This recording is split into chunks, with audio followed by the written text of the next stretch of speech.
En los últimos miles de años hemos deformado nuestra historia. Nuestra historia del pasado ha sido cambiada, alterada, mal traducida y completamente malinterpretada, mientras doblábamos la curva de precesión de los equinoccios. Puntos de vista modernos de nuestra historia explican muchas cosas, pero han desestimado completamente algunas piezas importantes, por ejemplo las pirámides de Gizeh. No hay una teoría que explique cómo pudieron ser hechas. Individualmente, cada bloque no podría ser movido ni con 50 personas, y mucho menos arrastrado cientos de kilómetros y apilarlo con los demás a 137 metros de altura, con tanta precisión que ni la más moderna tecnología puede lograr, por no mencionar que han alineado con precisión una espiral áurea y la espiral Fibonacci con cada punto neural de cada lugar sagrado del planeta. Y esto es solo un ejemplo. Nuestra historia no es lo que nos pensamos. Muchas de las cosas que nos han hecho creer que son verdad no lo son.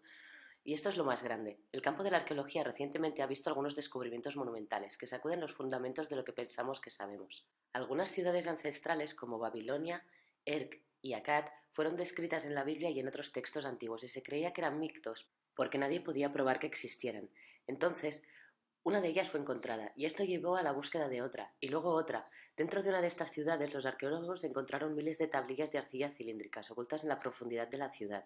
Las tablillas son totalmente cubiertas de texto, escritas en caracteres cuneiformes, y cuentan una historia que se extiende a más de 100.000 años atrás en este planeta, describiendo la historia de la Tierra y los orígenes de la raza humana. Bien, lo primero que todos queremos hacer es decir que solo estaban haciendo las cosas. Ellos no sabían sobre la historia de la Tierra y simplemente crearon cuentos para explicar de dónde venían. Sin embargo, esto no es cierto. ¿Cómo podemos explicar la forma que supieran con tanto detalle cosas sobre el universo que parecen imposibles de saber? No solo los dogones saben sobre sistemas solares, sino también los sumerios. Ellos lo describen con gran detalle en los registros sumerios. También sabían sobre la precesión de los equinoccios. Y esta es una pregunta difícil de entender para un historiador, ya que es necesario más de 200 años de observación para llegar a comprender esto. Los sumerios tenían esta información desde el día 1 de su civilización. Un hombre llamado Zacarías Sitchin pasó mucho tiempo en la transcripción de los textos y lo puso en sus libros, pero muchos otros también han hecho lo mismo y las interpretaciones son siempre similares. No solo eso, sino que Todd también ha compartido información al respecto con nosotros y su relato coincide con los textos superiores. Adamos y otras canalizaciones también hablan de esto. Todos los registros y fuentes hay grandes conexiones en las historias. Ahora, esta historia se extiende a cientos de miles de años en nuestro pasado. Habla de Tiamat, Nibiru, los Nifilim, la siembra de la raza humana, Adán y Eva y los hijos de Lemuria. Esta parte de la historia es muy interesante, pero no la más crucial a saber. No explicaremos esto de este momento. Estamos, sin embargo, para recoger la historia desde el final de Lemuria y discutir los eventos de la Atlántida hasta la actualidad. Lo que voy a decir es una mezcla de lo que dicen los expedientes, junto con lo que Todd nos ha dicho por algunos detalles más finos. Por favor, tenga su propia experiencia al ver esto. No voy a decir que esto es un hecho, simplemente estoy diciendo, decide por ti mismo.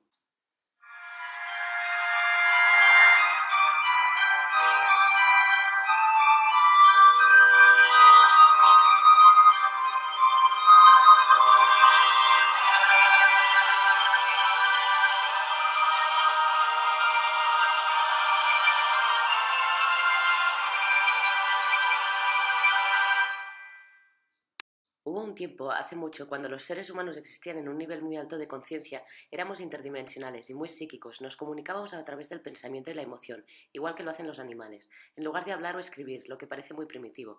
Habíamos existido principalmente en unas islas llamadas Lemuria, pero hubo un cambio de conciencia y las islas de Lemuria se hundieron debajo del océano. Asimismo, en este cambio, un nuevo continente se levantó. Lo llamamos la Atlántida. En el año 1900, el camino espiritual de los Estados Unidos era similar a lo que está pasando hoy en día. La gente empezó a aprender sobre meditación, el estudio de la Atlántida y Lemuria. En realidad nos encontramos un poco de evidencia de que Lemuria existió también, y tenía que ver con el coral. El fondo del mar sube y baja, y el coral puede existir hasta 45 metros bajo la superficie. En 1910, la superficie del océano era probablemente más grande que ahora, y fueron capaces de ver los anillos de coral alejándose de las islas de Pascua a una gran distancia. Estos anillos se estima que se encuentran a 550 metros, lo que significa que para ellos haber existido tendrían que estar más arriba. Además, también encontraron la misma fauna y flora en las islas de Hawái, para llegar a la isla de Pascua. Esta es una gran distancia, pero si se mira en un mapa verás una larga cadena. Esta cadena, de acuerdo con Todd, se utilizó para recorrer a lo largo de las costas occidentales de Lemuria. Solo estas islas hoy tienen la misma fauna y flora, los mismos árboles, pájaros, insectos, bacterias, todo. La ciencia no puede explicar esto si hubiera estrechos puentes de tierra entre las islas. A continuación, la Primera Guerra Mundial comenzó poco después, y perdimos el interés por la espiritualidad y los antiguos textos durante mucho tiempo. Tras el el hundimiento de Lemuria, la salida de Atlántida, en un primer momento la raza humana se dispersó. Nos mudamos a varias islas y continentes en el mundo porque no teníamos un hogar aún. En ese momento había alrededor de 1000 personas en una conciencia muy alta, más que todos los demás. Fueron llamados los Nakals. Hoy en día los conocemos como maestros ascendidos. Los Nakals comenzaron a preparar la Atlántida para ser nuestro nuevo hogar. Proyectaron sus energías a través de la superficie del continente, en forma de árbol de la vida, no con 10 círculos, sino con 12.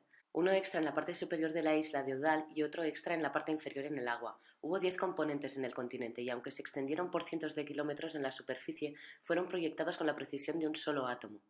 Elegimos movernos a la Atlántida debido a la Kundalini. En los seres humanos la Kundalini se refiere a menudo como una serpiente de energía que recorre de arriba abajo la columna vertebral.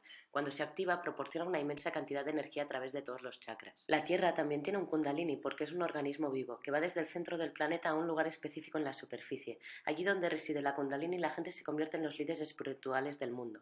La Tierra escogió Atlantis para ser el nuevo centro energético del planeta. Después de la Atlántida el Kundalini se trasladó al Tíbet y de manera que los budistas eran los líderes de la espiritualidad pura en los últimos 13.000 años. Era un lugar muy puro. Se trasladó de nuevo en los últimos 10 años, pero eso es otra historia para otro momento. Para obtener más información, echa un vistazo al libro The Serpent of Light de Drúmbalo Melchizedek. En un solo día, los Nakals soplaron vida en el árbol de la vida de la superficie de la Atlántida y crearon vórtices de energía girando en círculo en todos y cada uno. Una vez que los vórtices se habían establecido, los hijos de Lemuria empezaron a ser llamados adelante. Millones y millones de lemurianos que se habían establecido en todo el planeta comenzaron a ser atraídos hacia la Atlántida y comenzó una gran migración. Sin embargo, el cuerpo de conciencia de Lemuria solo había llegado a la edad de 12 años como una conciencia planetaria. Al ser de cerebro derecho, éramos una especie femenina, como una niña de 12 años, y algunos de nuestros centros no estaban funcionando todavía. Habían trabajado con estas energías, pero dominaban solo 8 de 10. Cada lemuriano migrado fue atraído a uno de estos 8 centros, dependiendo de la naturaleza del individuo. Allí se instalaron y comenzaron a construir ciudades. Esto dejó 2 centros sin nadie, ni una sola persona. Estos 2 vórtices tiraban de vida hacia ellos, y la vida no puede tener un lugar vacío. La vida encuentra la manera de llenarlo. Al igual que si estuvieras conduciendo un coche en una autopista y siguiendo otro coche te quedas demasiado atrás, alguien llena el espacio. Esto es exactamente lo que pasó en Atlantis. Los lemurianos habían llenado solo 8 de las áreas de los vórtices, pero los mayas dicen con claridad que había 10 ciudades en la caída de la Atlántida. Podéis ver estos datos en el documento troano que se encuentra en el Museo Británico. El documento, datado en 3500 años, describe en detalle el hundimiento de la Atlántida. Para llenar estos vórtices, de acuerdo con Todd, 2 razas extraterrestres intervinieron. No una, sino 2, completamente diferentes. La primera fueron los hebreos, que vinieron de nuestro futuro. Todd dice que vinieron de fuera del planeta, pero no sabemos dónde exactamente. Los hebreos eran como un niño que pasó por 5º curso, pero no aprobó y tuvo que repetir. Aprendieron todas las matemáticas del cerebro izquierdo, pero no consiguieron el aspecto del hemisferio derecho del cerebro de la evolución. Suspendieron y no pasaron al siguiente nivel, de modo que tuvieron que hacerlo de nuevo. Ellos sabían un montón de cosas que no sabíamos y llevaron muchos aspectos e ideas para nosotros que no nos demos cuenta hasta el momento.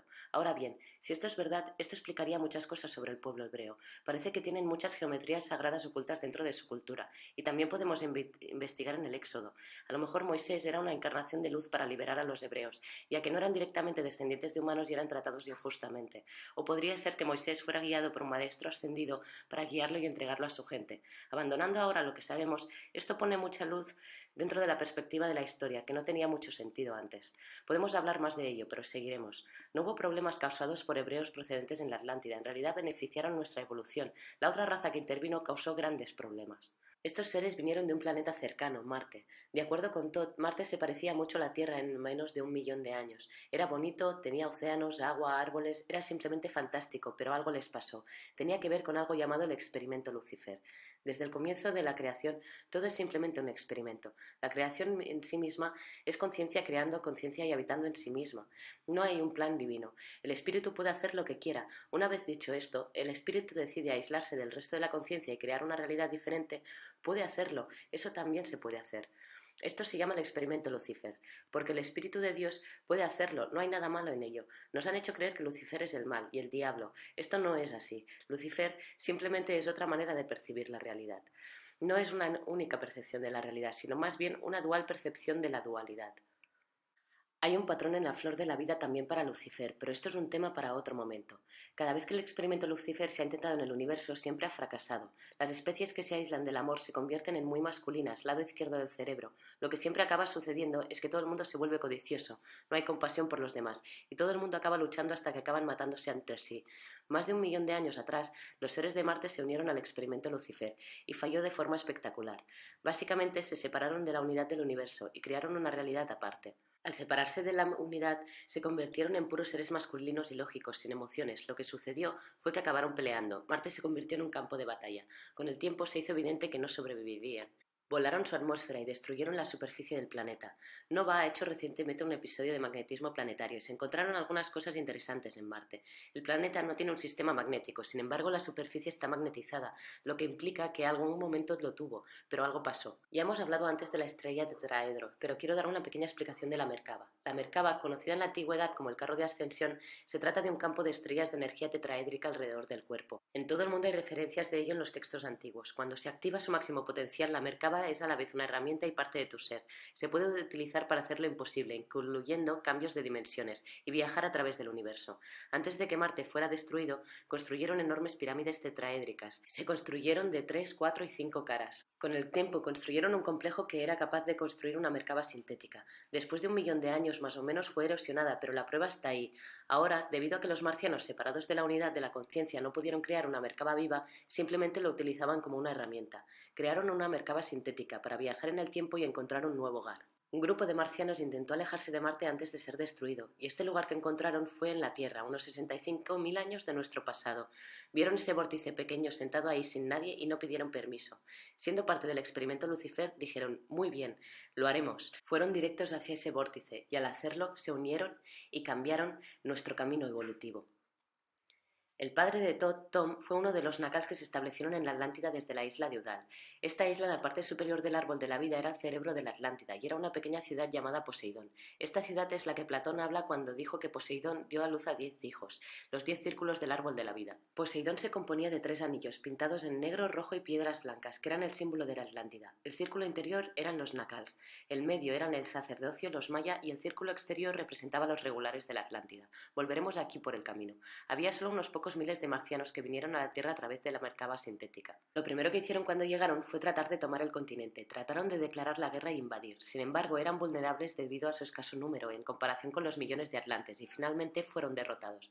Fuimos capaces de evitar que nos conquistaran, pero no podíamos enviarlos de vuelta. Cuando esto sucedió en nuestro camino evolutivo, teníamos la conciencia planetaria de una niña de 14 años. Los marcianos eran una especie muy masculina y también antigua, así que lo que teníamos era una niña de 14 años sumida por un hombre mayor de 60 o 70. No teníamos otra opción en la materia. Los marcianos apenas intervinieron y dijeron, guste o no, aquí estamos. No les importaba lo que pensábamos o sentíamos. En realidad no era distinto de lo que los colonos de América del Norte hicieron a los nativos americanos. Una vez que el conflicto inicial había terminado, se acordó que los marcianos tratarían de entender esa cosa del lado femenino que les faltaba. Ese sentimiento emocional que no entendían en absoluto. Las cosas más o menos se calmaron por un tiempo, pero poco a poco los marcianos empezaron a implementar sus tecnologías del lado izquierdo. Uno tras otro los marcianos siguieron poniendo estas invenciones de cerebro izquierdo, hasta que los atlantes poco a poco vieron las cosas a través del hemisferio izquierdo. Empezamos a convertirnos en una especie masculina. Los marcianos ganaron el control poco a poco, hasta que finalmente tenían todo el poder, como era su intención. La animosidad entre los atlantes y los marcianos nunca cesó, ni siquiera hasta el final de la Atlántida. Se odiaban entre sí. Los atlantes fueron empujados hacia abajo y tratados como inferiores. Era como un matrimonio al que el componente femenino no le gusta, pero el componente masculino no le importa si no le gusta o no. Permaneció así durante mucho tiempo, hasta que aproximadamente 26.000 años atrás, cuando la siguiente fase comenzó lentamente. Antes de continuar, tenemos que hablar sobre los cambios polares. En la década de los 30, Edgar Cayce canalizaba información para un geólogo, cuando se detuvo y dijo, hay algo que usted debe saber, en un futuro próximo los polos terrestres cambiarán.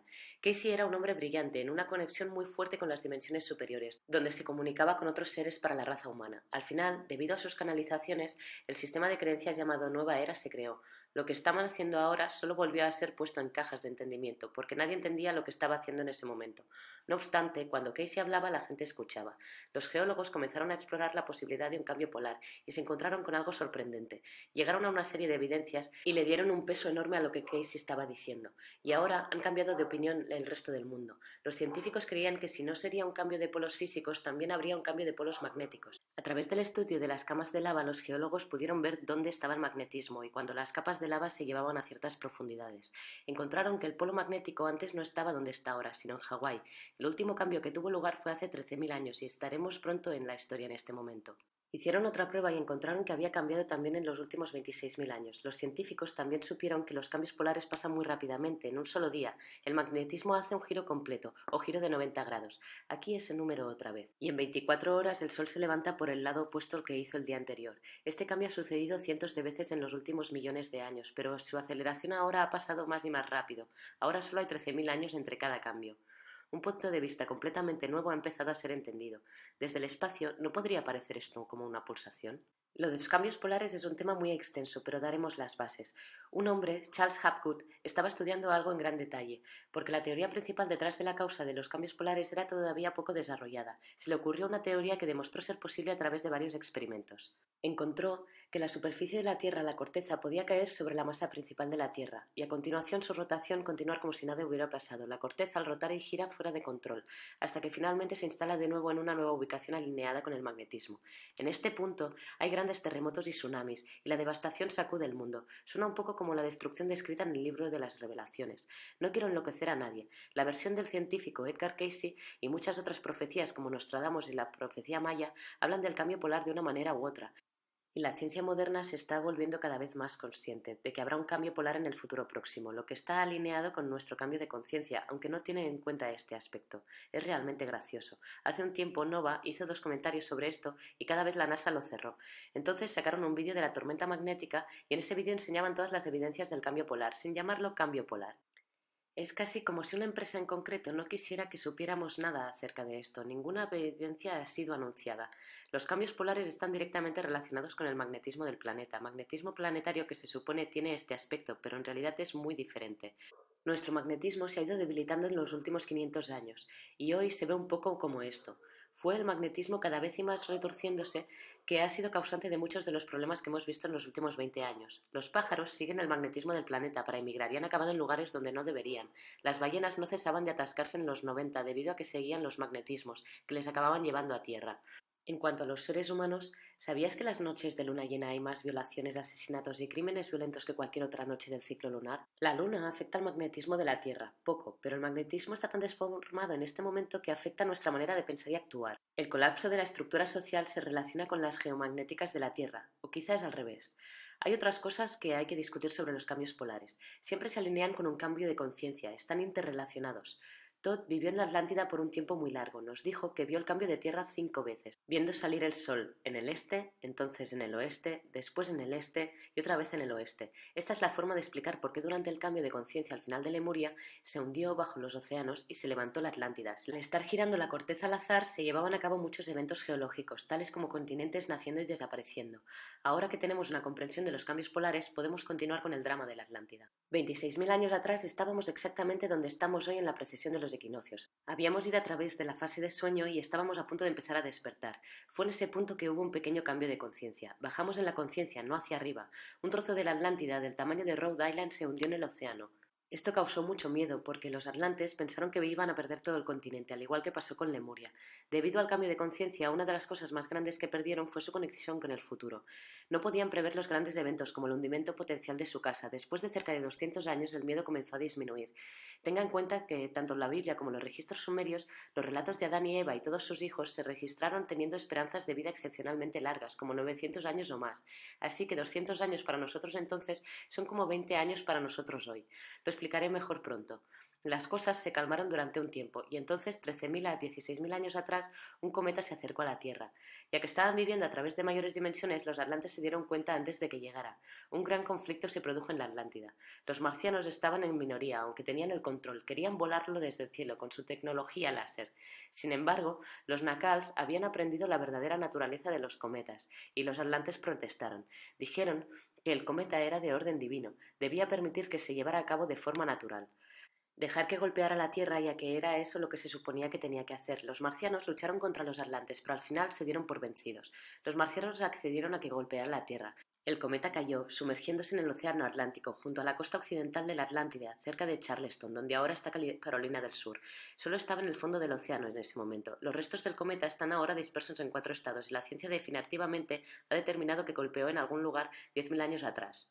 Todavía hoy están encontrando restos, aunque la parte principal pasó cerca de Charleston. Algunos fragmentos llegaron a la parte principal de la Atlántida, estrellándose en una zona en la que vivían los marcianos, matando a una gran parte de su población. Estaban muy cabreados. Eso es todo, nos divorciamos y haremos lo que queramos. Podéis hacer lo que queráis, pero nosotros nos escucharemos más. Ya conocemos esto un poco, lo hemos vivido en familias divorciadas en todo el mundo. ¿Y los niños? Bueno, mira nuestro mundo moderno de hoy. Nosotros somos los niños. Ya podéis adivinar lo que los marcianos hicieron a continuación. Su interfaz principal con la realidad era el control y cuando su ira se levantó para cumplir con su deseo de control decidieron hacerse con toda la Tierra. Empezaron a crear de nuevo un complejo como en Marte, para crear otra Merkaba sintética. Si lo conseguían, controlarían absolutamente todo el planeta. Lo único era que habían pasado alrededor de 50.000 años terrestres desde que habían construido una Merkaba, y no recordaban exactamente cómo hacerlo, pero creyeron que lo habían hecho. Los marcianos construyeron los edificios de la Atlántida, montaron todo el experimento, tiraron el interruptor y perdieron el control. La destrucción fue inmensa. En esta realidad difícilmente se puede cometer un error mayor que crear una Merkaba fuera de control. El experimento comenzó a rasgar y abrir los niveles dimensionales, no las más altas, pero sí las inferiores. Para dar una analogía, si se coge un cuchillo y se clava en un estómago, los ácidos del estómago se filtran en otras partes del cuerpo cuando se supone que no deberían estar ahí. Esto es como rasgar dimensiones abiertas. Los marcianos casi destruyen la Tierra. El desastre ambiental que estamos experimentando hoy en día no es nada en comparación, aunque los desastres de hoy son el resultado directo de aquellos acontecimientos. Debido a esta ruptura, un gran número de espíritus de niveles inferiores entraron en nuestra dimensión. Se vieron obligados a vivir en un mundo que no conocían ni entendían, y para sobrevivir necesitaban cuerpos, y empezaron a entrar de forma automática en los cuerpos de las personas. Por cada cuerpo humano había cientos de espíritus menores en él.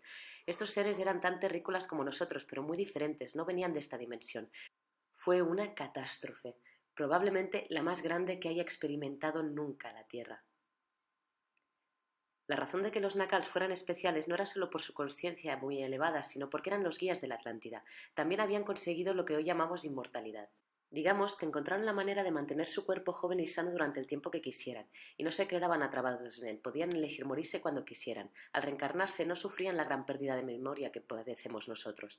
Lo hicieron a través de su conciencia expandida y meditaciones tántricas y sexo entre dimensiones. Así es como Thoth era rey y sacerdote de la Atlántida por miles de años y se quedó en la Tierra hasta hace unos 15, cuando le dio todos sus recuerdos y comprensión de la geometría sagrada a Drúmbalo Melquisedec. La Merkaba se forma a partir de 3 estrellas tetraedros superpuestas, 2 de ellas en contrarrotación y la tercera estacionaria. Cuando la Merkaba está formada con una conciencia de unidad, se forma internamente de amor. Cuando se forma externamente a través del experimento Lucifer, no tiene ese amor y se puede volver inestable rápidamente. El intento de los marcianos por tomar el control se llevó a cabo en una de las pequeñas islas, al noreste de la Atlántida. Es lo que hoy conocemos como el Triángulo de las Bermudas. El triángulo de la parte superior del tetraedro de la Merkaba actualmente sobresale en el agua allí, lo que provoca un desequilibrio electromagnético enorme en esa zona. Muchos aviones, barcos han desaparecido también, simplemente desaparecen sin dejar rastro. El desequilibrio es multidimensional y muchas personas, barcos y aviones han sido absorbidos por diferentes dimensiones para nunca ser vistos de nuevo. Esta Merkaba sigue allí, en el fondo del mar, pero por lo que sé, será corregida brevemente. Los Nakals hicieron lo mejor que pudieron para salvar la Atlántida. Enviaron a la mayoría de los seres de vuelta y sellaron el desgarro dimensional. Sin embargo, la situación se puso muy mal muy rápido.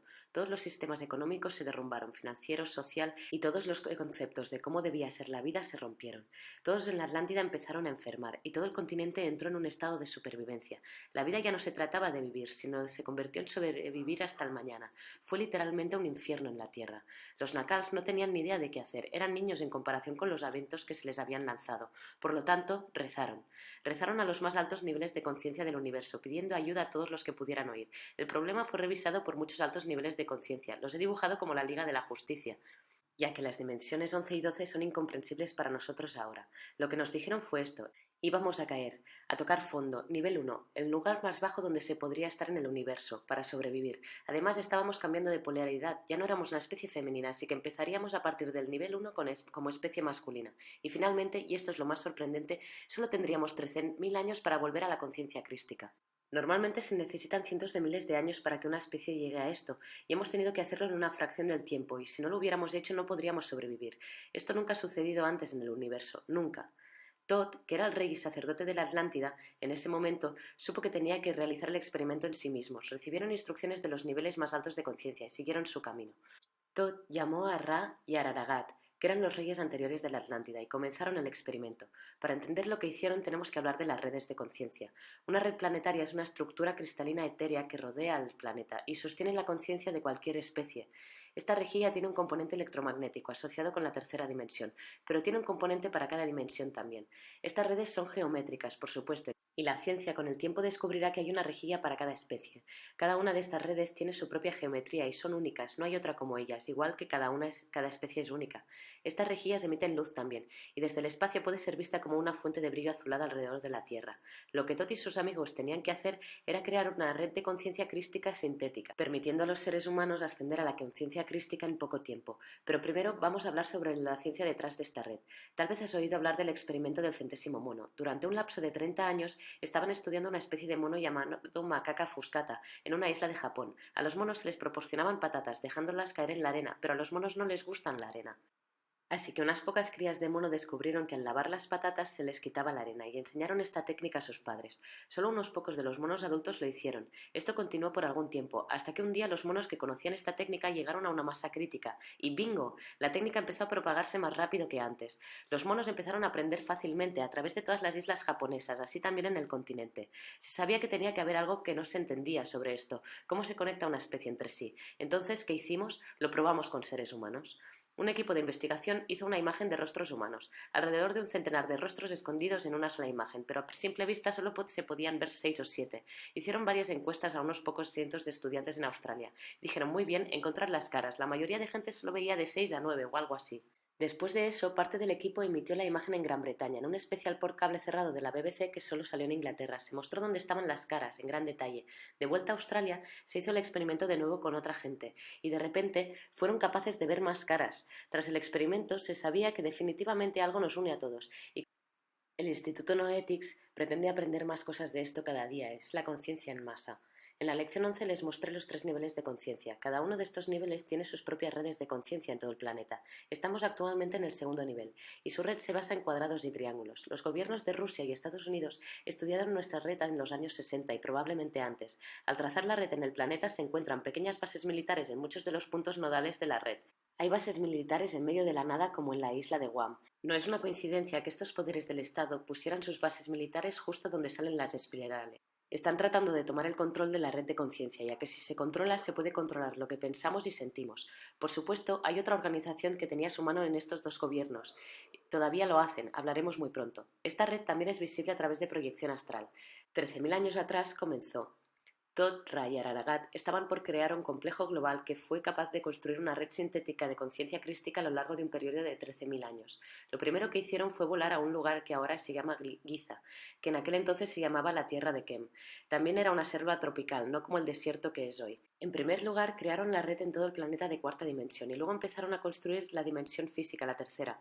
Fueron al eje energético de la Tierra y construyeron un complejo que hoy se conoce como la Cruz Solar.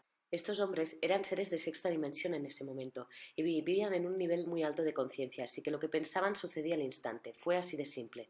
De acuerdo con Tot, él fue quien construyó la Gran Pirámide y no el rey egipcio Keops. Tot dijo que fue construido unos 200 años del cambio polar y con gran rapidez. Estas pirámides se alinean precisamente tanto con la espiral Fibonacci como con la áurea y en relación con la cruz solar.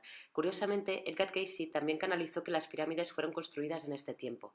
Las pirámides también encontramos que fueron construidas de arriba a abajo. Las piedras de la parte superior se colocaron en primer lugar, lo que ha desconcertado a los investigadores desde entonces. Cuanto más se aprende sobre las pirámides, más nos adentramos en la oscuridad de su comprensión. Si lo que Tot dice es verdad, bueno, eso lo explica todo. A partir de aquí, Tot y sus amigos construyeron toda una red de templos y estructuras a lo largo de esta red de cuarta dimensión, colocándose en los nodos de esta nueva red de conciencia crística sintética que estaban creando. Todos ellos se hicieron con la espiral Fibonacci y áureas, y todos ellos fueron derivados matemáticamente de la cruz solar de Egipto a través de la Gran Pirámide.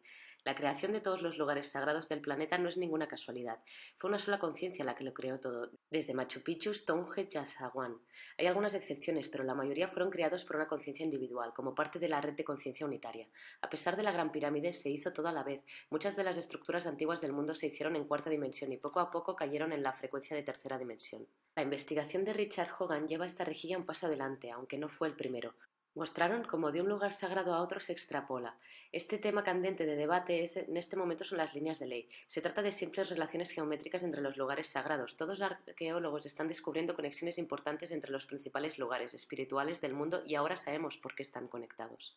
Estos sitios tuvieron que construirse físicamente para que la conciencia crística se manifestase. En cierto modo, pensar en estos lugares físicos como un sistema de cableado eléctrico gigante que necesita unos 13.000 años de flujo de energía continuo para ponerse en marcha. Y sí, la rejilla se terminó y llegó la vida y está activa ahora, aunque no se utiliza realmente. Felicidades, Tierran, hemos sobrevivido. Todd no solo lo dijo en persona, sino también lo escribió en las tablas de esmeralda. Estas tablas se dejaron en las grandes pirámides miles de años atrás. Hay 12 en total, formadas a partir de una sustancia creada a través de transmutación alquímica y son indestructibles, resistentes a todos los elementos y la corrosión. Su estructura atómica se fija en un lugar, ningún cambio puede hacerse, y respecto a ellas violan la ley material de la ionización, comparten una gran sabiduría y se pueden leer en más de un centenar de diferentes niveles de conciencia. Y siempre se entienden de manera diferente. Si estás interesado en estas cosas deberías considerar su lectura. Probablemente puedes decir, Todd juega un papel muy importante en lo que pasó. La mayor parte de esta información proviene de él. Todd también proporcionó la mayor parte de la información sobre la flor de la vida y su relación geométrica con la conciencia nuestra, y está íntimamente ligado con la geometría del universo. Teniendo en cuenta la calidad y la cantidad de información que he compartido, te hace empezar a tener en cuenta que cierta parte es cierta. La Gran Pirámide tiene una legendaria falta de combinación. De acuerdo con las tablas de Esmeralda, en el fondo de la Gran Pirámide hay una sala llamada la Sala de los Registros. Esta habitación no fue construida por Thoth y es muy anterior a la civilización de la Atlántida. Dentro de la sala hay una piedra angular de la pirámide que tiene 5 pulgadas y media de alto, de oro macizo, y una imagen holográfica completa de toda la pirámide, con las habitaciones pequeñas y todo. Esto nos deja con una pieza de 24 metros cuadrados de la Gran Pirámide que falta. Si lo que Todd dice es verdad, la pieza que falta en realidad pertenece a una nave muy especial que existe en la Tierra, y el camino a la aeronave es a través de la Esfinge. La Esfinge, de acuerdo con Todd, no es de hace 12.000 años, sino que se remonta millones de años atrás. Muy por debajo de la Esfinge, cerca de una milla debajo, hay una sala redonda con un piso plano y techo plano. Dentro de esta habitación hay el objeto sintético más antiguo de la Tierra. El objeto es de aproximadamente 2 manzanas de una ciudad de tamaño y redondo como un disco, y tiene el fondo y la parte superior planas. También es solo de 3 átomos de espesor, con excepción de un patrón en la parte superior inferior, que vendría a ser como esto. El patrón es de 5 átomos de grosor. Todd dice que es alimentado por la conciencia, pensamientos y sentimientos y se conecta con su propia Merkaba viva, lo que significa que se convierte en una extensión tuya y de tus campos de energía. La nave también está íntimamente conectada con el espíritu de la Tierra y es el protector del planeta. Todd construyó la pirámide de manera que se adaptara a esta nave. Cuando está en la parte superior, la Gran Pirámide, se crea esta imagen desde arriba. La nave tiene una circunferencia igual al perímetro de la Gran Pirámide y, como ya comentamos en la lección 11, siempre que esta relación aparece sucede la vida. La nave solo puede ser utilizada por la más pura de las almas. Cada vez que nos acercamos a la precesión de los equinoccios, donde nuestros polos hacen estos cambios, somos vulnerables. Las cosas suelen degenerar y mientras las cosas se vuelven caóticas, otras especies quieren tomar el relevo. Esto ha sucedido siempre, no solo con nosotros, sino en todas las conciencias en evolución. Cada vez que una toma de posesión parece inminente, una persona muy pura encuentra su camino a la nave, la eleva en el aire y la Tierra y el Sol se conectan con esta persona y le dan un gran poder. Entonces todo lo que la persona piensa sucede. Y piénsalo, si la conciencia es el componente central primario del planeta, ¿no tiene sentido que tenga su propio mecanismo de defensa? Esta defensa es una aeronave que se conecta con la Tierra y el Sol, permitiendo a la Tierra tener una protección. Este gran acontecimiento ya ha sucedido a la Tierra, el mismo año en que se activó la conciencia crística. Este año fue en el 89. Teníamos problemas con los grises, una raza extraterrestre que fue poco a poco tomando territorio a causa de alguna pelea anterior que tuvimos. Una mujer muy pura en Perú hizo el proceso de ascensión a la red de conciencia crística y se encontró la nave, sintonizó con la frecuencia de cuarta dimensión y elevó la nave a través de la Tierra y el aire. Manifestó una situación para que los grises se fueran. En poco tiempo los grises comenzaron a enfermar y permanecieron enfermos durante el tiempo que se quedaron aquí. Se vieron obligados a abandonar de momento y estamos otra vez seguros. La nave es un buque de guerra que todas las razas tratan de controlar y la persona tan solo debe pensar en mantenerlos a distancia, pensar una situación y les obliga a marcharse. Volviendo a los acontecimientos de la Atlántida, después de completar el complejo de Egipto, Todd y sus amigos volvieron a la Atlántida, donde tuvieron que esperar durante 200 años hasta que el punto crítico de la precesión de los equinoccios, donde los polos se desplazarían. Ellos sabían que la Atlántida se hundiría y estaban listos. Previamente, en Todd y sus amigos, Todd, los polos están cambiando. Oh, el cambio polar. Wow, ¿qué pasa a tus ojos? No lo sé. Cuando Todd vio por primera vez los signos del cambio polar, volvieron a la tierra de Kem y alzaron el barco de guerra en el cielo. Volvieron a la Atlántida y recogieron a los Nacals. Los Nacals no eran solo pasajeros, sino todos y cada uno estaban trabajando en unidad para crear una merkaba muy poderosa alrededor de la nave, y volvieron a la Gran Pirámide y aterrizaron la nave en la parte superior, formando la proporción phi con la pirámide. Y entonces sucedió. Los polos comenzaron a cambiar y la conciencia humana cayó en picado. Asimismo, los campos electromagnéticos y magnéticos de la Tierra se derrumbaron, y toda la vida en el planeta entró en un gran vacío, los 3 días y medio de absoluta oscuridad descritos por muchas culturas antiguas en el mundo. Las tablas esmeraldas dicen que cada vez que pasamos por un cambio polar, pasamos por un espacio de vacío a medida que cambiamos nuestras frecuencias en la Tierra, cerca de 3 días y medio. Esto también está en el documento troano, representado por 3 piedras y media pintadas de negro. Esto se refiere a un momento en el que entramos en lo que la ciencia llama la zona nula electromagnética. Durante el cambio de polos, un fenómeno tiene lugar en el que todo parece desaparecer solo por un tiempo determinado. La última vez fue de 3 días y medio. Aquí se pone interesante. Lo que nos pasó no suele pasar a una especie normal, porque la mayoría de las especies avanzadas tienen a mano su merkaba en el momento del cambio.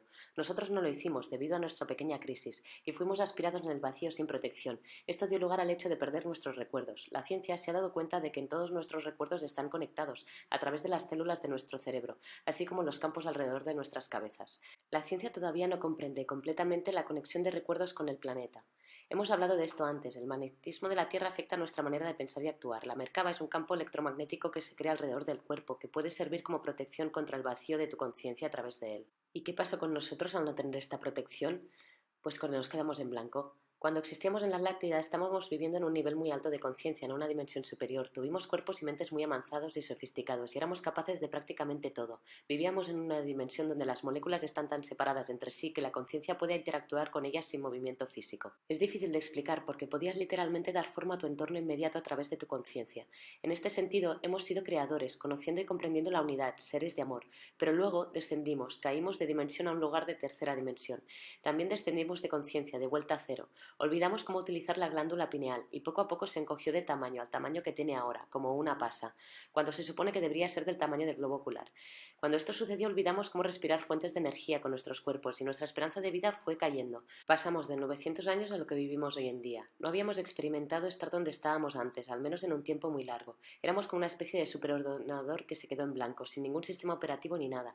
Hemos tenido estos cuerpos tan avanzados, pero no sabemos cómo utilizarlos. Por eso hoy estamos físicamente tan avanzados, en comparación con casi todos los animales de tercera dimensión. Los supervivientes de la Atlántida eran literalmente bárbaros peludos. Todavía tenían que descubrir el fuego. La razón de que estemos teniendo dificultades para encontrar pruebas de la Atlántida es porque la mayoría de los acontecimientos pasaron en una dimensión mucho mayor que la nuestra en estos momentos. Todo lo que he dibujado de la Atlántida no se puede tomar como si fuera tal cual. Esta masa existe físicamente, pero los atlantes no habitaban en esta dimensión en su existencia. Si la nave de guerra no hubiera sido protegida por la merkaba, los Nacals habrían perdido su memoria. Conservaron sus recuerdos cuando la Tierra salió del vacío y comenzaron a trabajar una vez más. Todd y un tercio de los Nacals se fueron a la Isla del Sol en Bolivia, Aradagat y un tercio fueron al Tíbet y Ra y el tercio restante fueron a Egipto, donde tuvieron que esperar. Ahora estábamos empezando a cerrar las brechas entre la historia y nuestra historia actual. En medio de la caída de la Atlántida, la aurora de nuestras primeras civilizaciones, que eran los egipcios y los sumerios, había una brecha de 6.500 años. ¿Qué nos pasaba en ese momento? Tenemos que ver de nuevo el gráfico de la precesión de los equinoccios. Aquí es donde nos quedamos en la conciencia, en el punto C, y esta fue nuestra fase de conciliar el sueño. Todd, Ra y los maestros ascendidos esperaban hasta el punto D. Tuvieron que esperar a que los seres humanos fueran por sí mismos evolucionando 6.500 años, hasta que fueron suficientemente avanzados para recibir la información que querían darnos. En algún momento aquí fue cuando ocurrió el diluvio de Noé. Debido al cambio de polos, la Tierra pasó por una edad de hielo. Esto es un hecho científico. El hielo se fundió y habría causado inundaciones masivas. El ADN es la manifestación física de lo que eres. Se trata del aspecto físico de tu alma. Lo que estamos viendo es el cambio del ADN en los codones. Hay 64 posibles codones en el ADN y los seres humanos solo tienen 22. Lo que hemos ido encontrando es que hay 6 codones de más que se activan en estos nuevos niños. Estos niños son lo que llamamos hoy en día niños índigo, cristal y probablemente superpsíquicos. Esto es un cromosoma. Básicamente lo que es esto es mucho ADN envuelto en forma de H, que se encuentra en cada célula del cuerpo y forma parte de la conciencia. Lo que Todd nos dice es que cada nivel de conciencia que se ve aquí no solo tiene su propia red de conciencia, sino que los cromosomas también cambian. El segundo nivel, donde nos encontramos ahora, tiene 44 más 2 cromosomas. Para cualquier científico, esto es biología básica. El primer nivel tiene 42 más 2, el tercero tiene 46 más 2, y el cuarto y quinto tienen 48 más 2 y 50 más 2 respectivamente. La principal diferencia física visible entre estos ADNs es la altura. El primer nivel tiene una altura media de 1,2 a 1,8 metros. El segundo, nosotros, una altura media de 1,5 y 2,1. El tercer lugar son alrededor de 3 a 4,8 metros, que es lo que estamos a punto de convertirnos. La cuarta es de 9,1 a 10,6 y la última de 15 a 18. A lo mejor recuerdas a un ser llamado Metatrón, un arcángel hebreo quien es la perfección que la humanidad puede llegar a ser. Tenía 16,7 metros. Las últimas dos alturas son muy lejanas para nosotros. Esto es Abu Simbel. Lo primero que notarás en estas estatuas es que son enormes, pero con la información sobre el ADN esto pinta un cuadro diferente. Estos seres aquí sentados son de quinto nivel de conciencia. Estos seres en una pared diferente son de 10,6 metros de altura, cuarto nivel de conciencia. Aquí están algunas de tercer nivel también. Los arqueólogos vieron esto y pensaron que significaba que el hombre era más importante que la mujer, cuando en realidad los reyes de Egipto contaban con 5 nombres diferentes, uno para cada nivel de conciencia. Algunos de los reyes eran incluso capaces de convertirse en diferentes dimensiones, y es así como guiaron a la población, con el poder de los dioses. Según los arqueólogos y investigadores más destacados, los egipcios y sumerios comenzaron sus civilizaciones en torno al mismo tiempo el uno del otro, en unos pocos cientos de años de diferencia. Ambas civilizaciones surgieron de la nada, con las perfectas habilidades de la escritura que no se mejoraron desde entonces. Cuando aparecieron por primera vez, eran extremadamente sofisticados y claros, y poco a poco degeneraron a través de generaciones. Ningún arqueólogo puede explicar cómo esto sucedió. Colocaron a Egipto y a Sumeria en una clasificación especial, llamada evolución escalonada. Lo que sucedió fue que un día Egipto obtuvo su lenguaje pleno y completo, entonces el conocimiento se estabilizó. Después hizo otro salto y entonces de repente sabían todo sobre sistemas de agua y el foso simplemente perfecto, y a continuación en poco tiempo, ¡bam!, maestros de la hidráulica. ¿Cómo Egipto y Sumeria hicieron esto? Bien, esto es lo que dijo Todd. Cuando estábamos en nuestra propia evolución para el año 6500, Ra y los maestros ascendidos estaban esperando en una pequeña ciudad subterránea debajo de la Gran Pirámide. Hablaremos de esto. El hijo de Todd, Tad, formó un grupo llamado la Hermandad Tad, que es un grupo secreto que todavía existe hoy en día como protectores y guardianes de templos sagrados. Están todavía conectados con los maestros ascendidos. Así que, 6000 años atrás, algunos miembros de la Hermandad Tad tuvieron que esperar hasta encontrar a alguien que pudiera entender lo que les iban a decir. Cuando se enteraron de alguien, sintonizaron en tercera dimensión. Fueron allí y le dieron un montón de información. Dijeron, si haces esto y esto, pasa esto. Los egipcios dijeron, ¡wow! ¡Miren eso! Luego pasaron a la clandestinidad. Esperaron un poco más y repitieron. Durante un corto periodo de tiempo, la evolución egipcia y sumeria se disparó en los pasos de la escala. En cuanto a los sumerios, recibieron una historia más detallada. Describieron a los sumerios todos los detalles que recordaban. Les dijeron, esta es la historia del planeta, anótenlo. Los sumerios conocían la precesión de los equinoccios, ya que se lo explicaron los Nakals. Después de este periodo escalonado nos empezamos a quedar dormidos. Las cosas empeoraron una vez más. Fue nuestro momento de conciliar el sueño en la precesión. Aunque los Nakals nos habían dado un impulso, nos quedamos conscientemente dormidos. Ahora contaremos la historia de la ciudad debajo de la pirámide. Mantenga una mente abierta al respecto, porque no hay demasiadas pruebas para lo que voy a decir. Por más de 40 años, Durmualo Melquisedec ha estado estudiando la conciencia humana a través de la geometría sagrada y los maestros espirituales de todo el mundo. En el 96 se puso en contacto con una fuente en Egipto que dijo que algo increíble había sido descubierto. Una estela de piedra salió de entre las patas de la gran esfinge. Lo sacaron y cavaron debajo. Encontraron una habitación con 3 túneles que llevaban fuera de ella. Uno de los túneles venía de la Gran Pirámide. Tenía otro túnel que venía de ese mismo sitio y protegido por un muro de luz. Las balas no podían pasar por el campo y la gente ni siquiera podía acercarse sin la sensación de que irían a morir. El gobierno egipcio encontró un hombre espiritual que podría desactivar el campo. Llamaron a los estudios Paramount también, ya que habían filmado la apertura de la tumba del rey Tut y había una buena relación. El gobierno quería unos cuantos millones de dólares de Paramount. En el último minuto, Egipto pidió 1,5 millones más debajo de la mesa. Paramount se escandalizó y se echaron atrás. Las cosas estuvieron silenciosas durante 3 meses, pero Drúmbalo contactó de nuevo con su fuente y le dijo que 3 hombres diferentes habían entrado en el campo de luz. Se encontraron dentro de un edificio muy grande que se prolongó por kilómetros bajo tierra. En realidad era el borde de una ciudad subterránea gigante. Un poco más tarde, un arqueólogo egipcio llamado Larry Hunter empezó también a describir la misma cosa, pero más detalladamente. Dijo que la ciudad era de 9,5 por 12,9 kilómetros de ancho y 12 pisos de alto, y que estaba delineada por los templos específicos en Egipto. 3 pirámides se alinean con el cinturón de Orión, pero hay pequeños templos de todas las estrellas de la constelación. Estos templos trazan el mapa de la ciudad subterránea, y están hechos de una piedra especial que no se encuentra en ningún otro lugar de Egipto. Bastante increíblemente, muy recientemente algunos túneles se han encontrado en Rumanía, que llevan a Egipto y al interior de la Tierra. Ahora no tenemos tiempo de explicar esto, pero la historia es particular, y si quieres puedes leerlo en el libro Transilvania de Radu Zinemar. Esta teoría no es aceptada por el gobierno egipcio, pero según Todd la ciudad subterránea tenía capacidad para 10.000 personas y según Hunter marcada por los templos que coinciden con el patrón de estrellas de la constelación de Orión. 4.000 años después, Estábamos en nuestra etapa más baja de la evolución, estábamos tocando fondo en el camino de la conciencia y repentinamente, fuera de la oscuridad, 3 hombres llegaron para darnos un pequeño empujón. Todo en el antiguo Egipto era sintético. Tenían la civilización entera alrededor de alcanzar estados superiores de conciencia, pero tuvieron que hacerlo a través de herramientas. Ahora no veremos cada una de las herramientas individualmente, pero daremos una visión general. Esta herramienta se utiliza para la transferencia de vibraciones al cuerpo, junto con lo que eran el gancho y el mayal. Este pequeño dispositivo era una especie de generador de vibraciones, aunque no hay mucho disponible de él. Esta cosa sí que era importante, el Ankh, la cruz sagrada. Vieron el Ankh como el secreto de la vida eterna y no utilizaban como una herramienta física, sino energética. Ellos utilizaban esta forma de Ankh con su energía sexual. Esto es un tema muy grande por sí mismo. Por ejemplo, la energía se desplaza hacia arriba y hacia abajo del cuerpo a través del tubo vertical de los 5 canales, de energía que contragiran a medida que se extienden a través del cuerpo. Pero básicamente la energía sexual es una energía muy poderosa. Sin duda, se abusa hoy en día. Los egipcios sabían que al tener un orgasmo una gran cantidad de energía se libera desde el chakra de raíz hacia la columna vertebral, hacia la parte superior de la cabeza. Lo que los egipcios hacían cuando las espirales de energía llegaban al chakra corazón era, con la forma del Ankh, liberarla de la parte posterior a la parte anterior de la cabeza, volviendo al cuerpo donde se mantenía y se conservaba en un impulso masivo. Por ejemplo, si coges un diapasón y lo golpeas, repercutirá durante un tiempo. Si se le conecta un Ankh en la parte superior y se golpea, tendrá repercusiones por lo menos 3 veces más. Los egipcios lo hacían con sus cuerpos. Seguimos adelante. Cuando la Atlántida fue formada, los Nacals establecieron algo llamado la Escuela de Misterio. Este es un tipo especial de escuela donde se aprende sobre la conciencia y se aprenden diferentes aspectos de la expansión de la propia conciencia y finalmente llegar al punto donde te conviertes en inmortal. En general, toma un tiempo muy largo llegar a este estado y es por eso que solo había alrededor de 1000 Nacals en comparación con los millones de lemurianos. El primer atlante que alcanzó este estado fue un hombre llamado Osiris. La mitología egipcia cuenta la historia de Osiris, un hombre que fue asesinado y descuartizado por su hermano en un acto de rabia, y las piezas se dispersaron.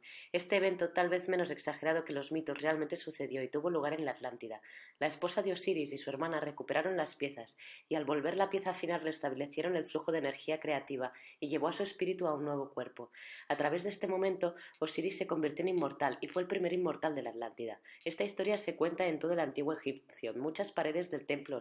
Os enseñaré por qué. Osiris fue a través de 3 etapas de la conciencia. La primera fue todo. La segunda fue separado de sí mismo, incluso físicamente, y la tercera era todo de nuevo.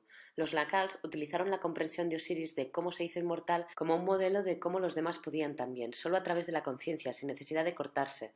Esto a la larga se convirtió en lo que podríamos llamar la religión de la Atlántida, pero se trata de más de una comprensión más profunda que estaban siguiendo. Esta plantilla también se utilizó en Egipto, lo veremos ahora. A través de la evolución de la escala comenzó a cambiar desde el primer nivel de conciencia al segundo. Antes de la caída teníamos recuerdos increíbles. No era ese vago recuerdo que tenemos ahora, pero hoy podemos verlo como una memoria holográfica 3D de alta velocidad. Después de la caída no teníamos esa memoria fotográfica y podíamos compartir estas experiencias unos con otros con lo que se llama tipo de sueño. Es lo que los aborígenes de Australia siguen utilizando hoy en día. A través de la introducción de la escritura, sin embargo, comenzó a cambiar a partir del primer nivel de conciencia al segundo. Hemos perdido nuestros recuerdos increíbles y nos han separado unos de otros. Thoth fue quien presentó la escritura y si nos fijamos en la antigua cultura egipcia incluso dice Thoth nos llevó la escritura así como muchas otras cosas. Ahora que estábamos en el segundo nivel, con el tiempo las cosas empezaron a cambiar y se desarrolló un problema muy serio que si no hubiera sido resuelto habría causado grandes catástrofes en nuestro futuro. Básicamente, en Egipto, los maestros ascendidos habían utilizado la codificación genética de Osiris para cambiar los cromosomas para mostrarnos el camino de la ascensión. Desarrollaron un sistema de 42 más 2 dioses. Fueron llamados Néter, la mayoría reconoceréis Anubis. Había 42 más 2 Néter que eran representativos de los cromosomas humanos. Cada uno de ellos mostraba una forma de entendimiento que la gente seguía para aprender más sobre la vida o de la realidad. El problema surgió cuando el Alto Egipto y el Bajo Egipto se separaron. El significado de estos néters se perdió. Con el tiempo los dibujos de estos néters cambiaron, los significados de ellos también.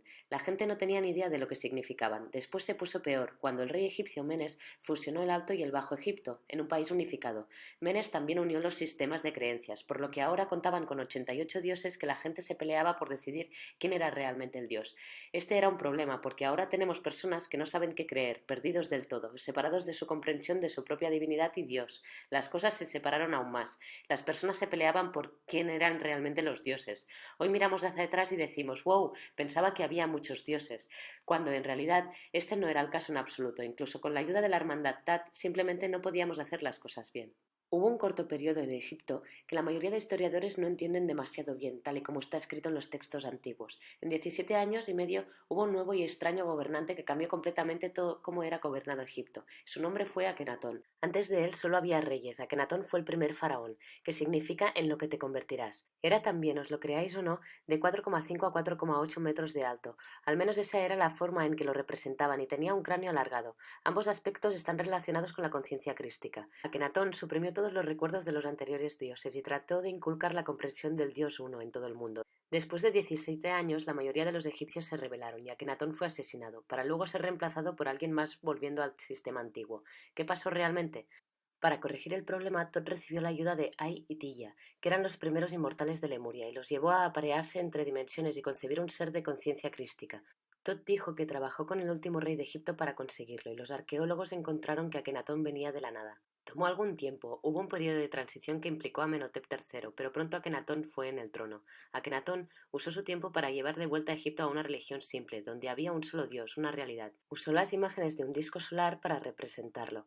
Los sacerdotes de Egipto no les gustó nada, porque las creencias religiosas se centraban en los sacerdotes. Entonces él va y dice: no necesitáis los sacerdotes, Dios está dentro de vosotros.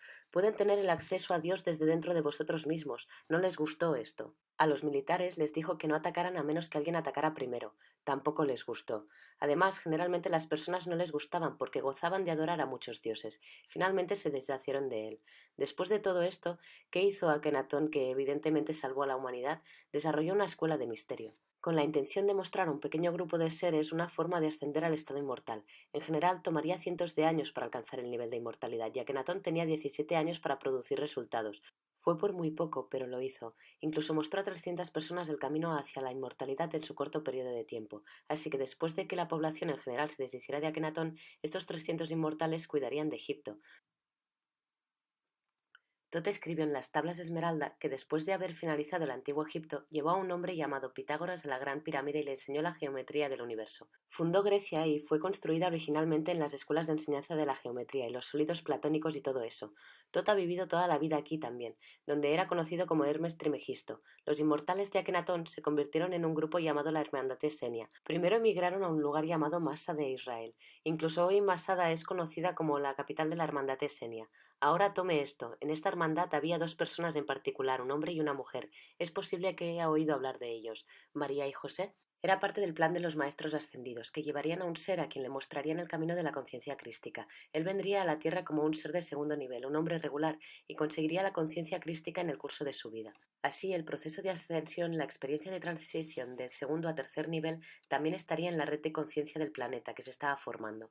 Fue capaz de hacer la transición porque él era originario de altos niveles. Fue conocido como Jesús, a pesar de que su nombre era Yahshua Ben-Nur. Si Yahshua no se hubiera presentado, no habríamos tenido hoy la experiencia de la ascensión a nuestro alcance. Ninguno de nosotros sabría que estos niveles de conciencia existen y nos habríamos destruido. De acuerdo con Todd, María y José se emparejaron en otras dimensiones. María podría haber sido virgen físicamente, pero ella se emparejó con José de una manera que permitía a un alma de una realidad superior bajar a la tierra y tener una experiencia humana. En general, esto es imposible de hacer de otra manera. Yahshua vino aquí como nosotros, un ser humano normal, pero fue a través de tres etapas: la muerte final, la resurrección y la ascensión, y nos dio estas experiencias para que podamos acceder a ella por el camino. Ahora, como todos sabemos, en la historia de Yahshua le falta una pieza. Fue un niño, desapareció y apareció otra vez cuando tenía 30 años. En un libro llamado Los 18 años ausentes de Jesucristo, las principales teorías son que fue en realidad hacia el Himalaya o a las montañas del Tíbet, donde se convirtió en un gurú iluminado y llevó a sus enseñanzas a todos. Al principio hablamos que la Kundalini del planeta residía en el Tíbet en esa época. Las personas que vivían eran muy adeptos espiritualmente y lo siguen siendo hoy en día. Ahora, sobre el tema de Cristo hay que tocar una cosa más: la oración del Padre Nuestro. Hoy sabemos que Jesús solo enseñó una oración, pero ¿sabes qué es en realidad una meditación de oración geométrica? Un hombre llamado Bodhi McCoy pasó más de 20 años trabajando en esto, y analizando con geometría sagrada descubrió algunas sincronicidades increíbles. En su libro, Vive la promesa, explica cómo la oración original, no la versión extendida que nos han enseñado, tiene 7 segmentos o pensamientos, que se alinean con los 7 chakras y así como con las 7 ramas originales del yoga. Bodhi enseña a hacer esta meditación de la oración, así como él y su mujer han desarrollado meditaciones sobre la base del Padre Nuestro llamadas danzas del corazón. Para saber más, mírate la web livethepromise.net. Si se estudia la religión cristiana y la egipcia, en realidad encontramos que hay un paralelismo en casi todos los sentidos, excepto en la comprensión de los egipcios de Dios. La mayoría de las evidencias muestra que la religión cristiana salió de la religión egipcia, y más tarde volvieron y desacreditaron la religión egipcia. Alrededor del año 300 a.C. hubo un consejo llamado el Concilio de Nicea, que era el sindicato entre las autoridades políticas y religiosas romanas. Básicamente los líderes religiosos y dirigentes políticos se dieron cuenta de que podían unirse e imponer una mayor influencia sobre las personas y controlar la sociedad a través de su unidad. Fue justo en ese momento que empezamos a ver la manifestación del Nuevo Testamento, que fue elaborado a partir de las escrituras y las historias antiguas, algunas nuevas y algunas mucho más antiguas, que fueron renovadas y superpuestas en torno a la vida de Yahshua Ben-Nur, quien conocemos hoy como Jesús de Nazaret. El término Cristo en realidad se remonta mucho antes en la Biblia. Proviene de la palabra Kristala, que es una palabra derivada de los 7 sonidos básicos originales audibles en la creación. Cuando se creó nuestro universo se produjeron los tonos originales: Ka, Ra, Ya, Sa, Ta, Ha, La. Kristala. En realidad se compone en la tierra en 2 palabras: Krist, que se convirtió en Cristo, y Hala, que se convirtió en Alá. El símbolo para la Atlántida fue de 3 anillos uno dentro del otro. En el interior estaban los Nacals, el anillo central se llamaba Maya, y el anillo exterior fueron los Atlantes. El trabajo de los mayas era la comunicación de los mensajes desde el círculo interno a la gente de la Atlántida. Cuando se hundió la Atlántida, los mayas pusieron su conocimiento en una calavera de cristal con los recuerdos de la Atlántida y su calendario, y fueron a lo que hoy se conoce como la península de Yucatán, cuna de la civilización maya. Su calendario es el más avanzado y detallado calendario en el planeta y tiene sus raíces en la Atlántida. Volvamos al presente. En los últimos cientos de años, un grupo de personas poco a poco ha monopolizado todo el mundo. Hoy en día hay 13 familias que se encuentran entre las familias más ricas del mundo. Ellos tienen en sus manos a cada organización y gobierno, y el control del más del 80% del dinero. Ellos controlan nuestro mundo moderno, desde la cima del todo. Hoy en día nos gusta llamarlos Illuminati, a excepción de que esto no es realmente lo que son. La palabra Illuminati significa los iluminados. Era una sociedad secreta centrada en la expansión de conocimientos científicos y espirituales. No eran inicialmente malas, sino que consistían en que solo unos cuantos entendieran el conocimiento y la información, ya que el promedio de la población no lo aceptaría y lo demonizaría. Tenían que ser mantenidas en secreto por el control que tenía la Iglesia, y refutaron en contra de los que querían explotar. Los masones eran una de estas organizaciones. Si se hace una investigación en estos periodos de tiempo, lo que probablemente sucedió fue que la Iglesia, que tenía la mayor parte del control en aquel tiempo, probablemente se infiltraron en algunas de estas organizaciones, para asegurarse de que no crearían los planes para exponer la información y destruir su antiguo orden mundial. La Iglesia expuso algunas de estas sociedades como la adoración al diablo y blasfemias, y levantó el temor a estos grupos. Con el tiempo, muchas de las sociedades secretas se ramificaron por aquellos que eran corruptos o previamente infiltrados por la Iglesia, y ganaron un mayor control a través de la Iglesia. Hoy en día hay 13 familias que son los dueños de todo el mundo. Con más del 95% del dinero controlan con afán de codicia, poder y control.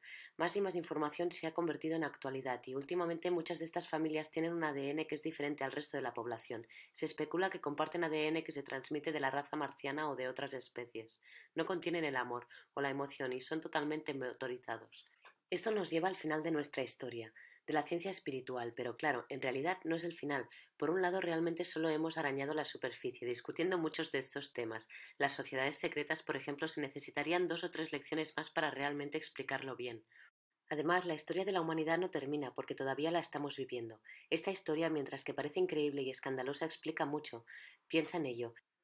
Hemos descubierto el Triángulo de las Bermudas, la cara de Marte, lo que los egipcios estaban haciendo en la ascensión en Grecia, casi todas las religiones modernas, la razón por la que aparecimos hace menos de 6.500 años, la evolución a escala de aquellas culturas, la historia de Atlántida, que ha sido difícil para nosotros en el mejor de los casos. También explica las grandes pirámides, su conexión con los lugares sagrados del planeta, las tablillas sumerias, las tablas Esmeralda, Lucifer, y eso es para los hebreos. Si lees el Talmud, hay en realidad muchas más cosas que sugieren que no son de aquí. No voy a deciros que os lo creáis, pero sin duda nos pone un poco de perspectiva sobre muchos aspectos del mundo que en general no tienen respuestas concluyentes. Tomadlo como lo queráis. Después de todo, esto es solo una teoría.